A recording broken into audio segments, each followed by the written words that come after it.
گاهی انسان همه چیز را دارد، خانه، مال، شغل، دوستان، اما باز هم آرامش ندارد. در مقابل انسانهایی را می‌بینیم که چیزی ندارند، مادیات ندارند ولی آرامش دارند. راز این تفاوت چیست؟ الله سبحانه و تعالی می‌فرماید الا بذکر الله تطمئن القلوب. آگاه باش ای بنده من، به یاد الله قلبها آرام می‌گیرد. این آیه کریمه برای من و شما می‌آموزاند که آرامش واقعی از درون انسان آغاز می‌شود، نه از مال و دارایی شخص.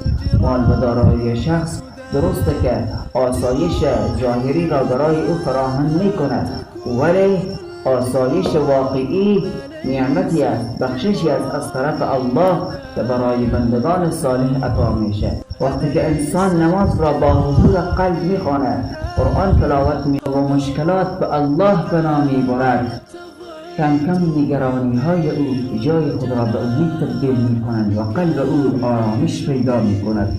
رسول الله صلی الله علیه و سلم در سخت‌ترین حالتهای زندگی امید خود را از دست نداد.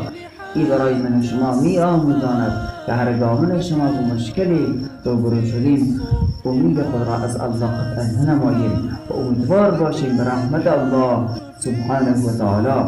اگر می‌خواهیم که قلب آرامی داشته باشیم، این چند نکات را در زندگی روزمره خود همیشگی بنماییم.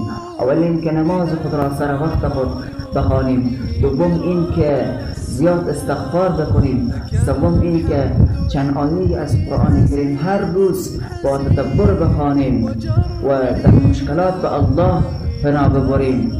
این قلب ما را آرامش میده. یاد داشته باشیم که آرامش واقعی نه در دنیا بلکه به نزدیکی الله به دست میآید. هرچی که قدر ما به الله نزدیک باشیم، قلب ما آرامش پیدا میکند.